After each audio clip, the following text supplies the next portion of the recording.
Officer, dear colleagues. Susundan ko lang po yung kay Senator Risa, Senator Judge Risa at Senator Judge JV at yung ibang nagtanong sa admission against interest. You stated this already, but just for the record, you viewed the whole video, right? The whole 2-hour video. The November 23, Yes. Sir. Yes. Yeah, that's it. isang beses, sir. Isang beses lang. Yes, sir. Okay. And how many times there has the Vice President made admissions against her interest? No, sir. Ang tinutukoy ko pong admissions against interest doon sa November 26, sir.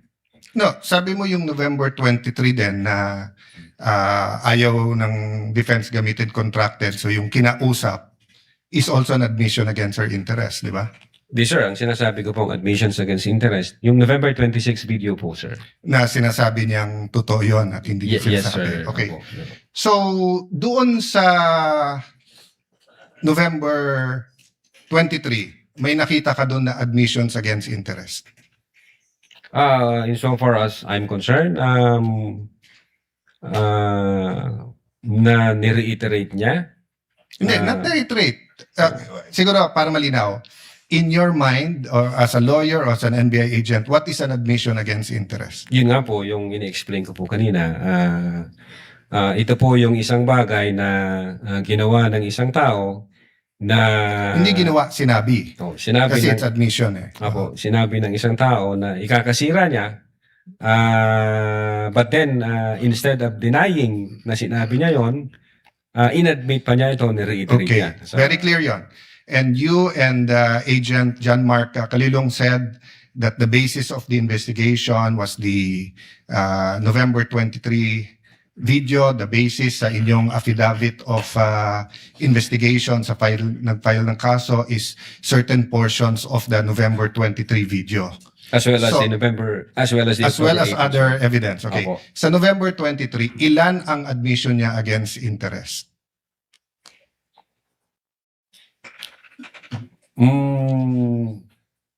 Ang sinasabi ko pong admission against interest, This yung is a new November question. 26. This is a new question. If you evaluated well the November 23 video, is there any circumstance in that video that you believe that the Vice President made admissions against her interest? Plain ho yung utterance niya doon, Your Honor. Yung nakita lang ho namin, yung utterances niya. Insofar as I'm concerned, yung admission against interest nangyari nung November 26. Mr. Witness, sagutin niyo na lang ako. Lahat ng admissions are utterances. Yes, sir. Okay? Admissions is verbal. 'Di ba? Hindi ito yung parang admission sa court. Pwede mo i-admit yung documentary evidence, pwede yung object evidence, pwede yung statements. When we talk about admissions against interest, especially in context of what we're talking about, may statement na laban sa interest niya. Yes, sir. So tinatanong ko dun sa buong video, meron ka bang nakita? Wala. Yes or no lang yun, meron or wala. O meron at wala, hindi yes or no.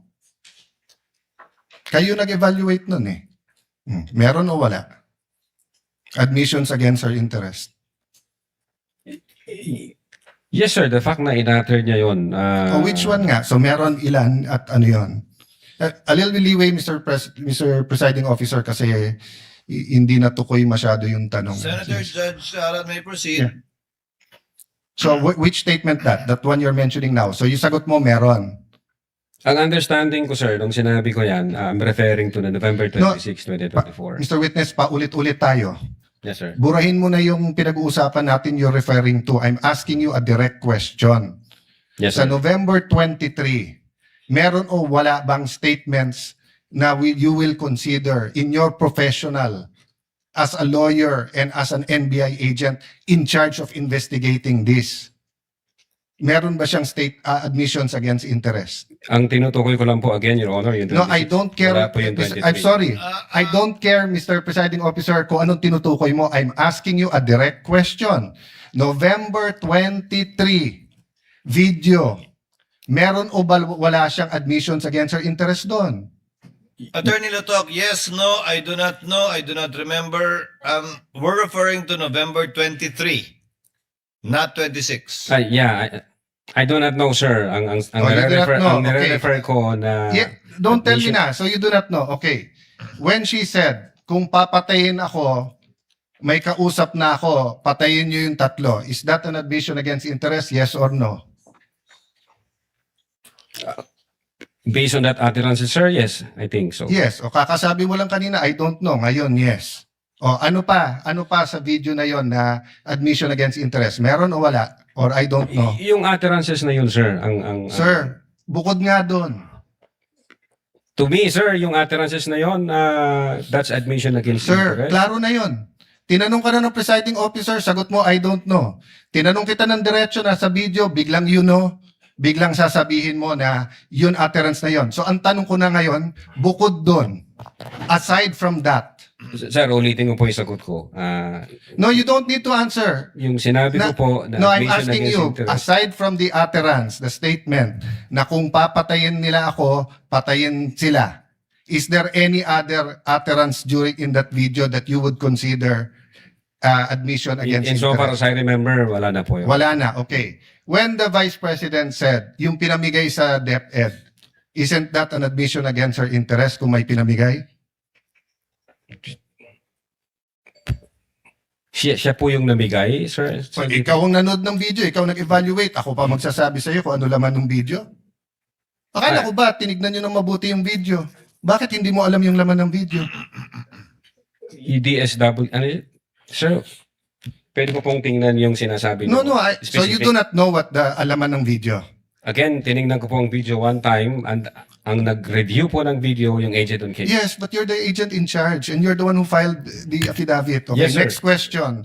Nung sinabing mag-people power, tapos ang sinabi niya, hindi yun yung solusyon. O kung nag-people power, sino magiging presidente?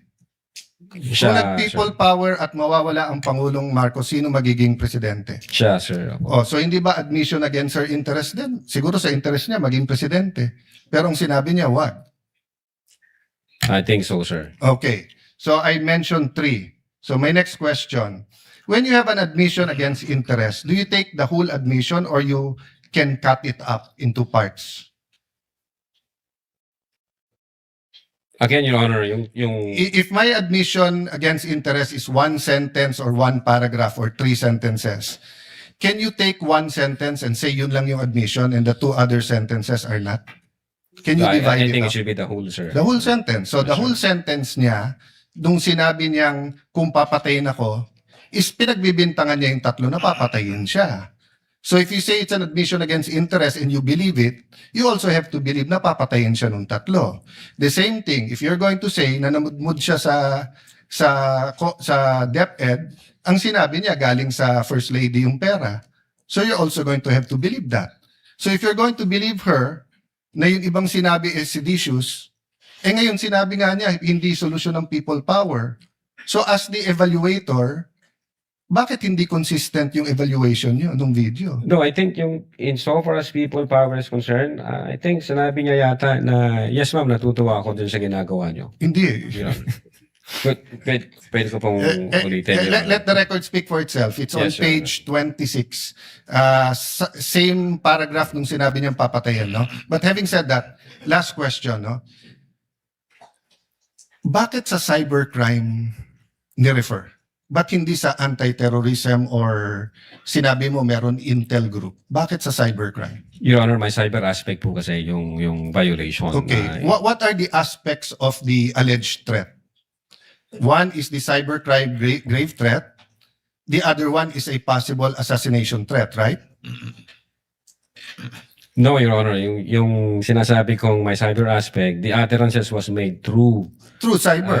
And the by, utterance, in accordance with you, constitute grave threat. yes sir. But if she meant it, and if it is true, and if it is accurate, it's also an assassination plot, isn't it? Kung totoo yung utterance niya, napapapatay kita, may kausap na ako, hindi ba assassination plot yun? Maybe sir, yes. No, hindi maybe. NBI kayo nag-aano eh. May nagsabi sa presidente, papatayin kita. How much plain can that be as an assassination plot? That's why sir may validation process. That's sir. why may validation. Kaya yun yung tanong ko. Ano ba mas mabigat, yung assassination plot o yung cyber aspect?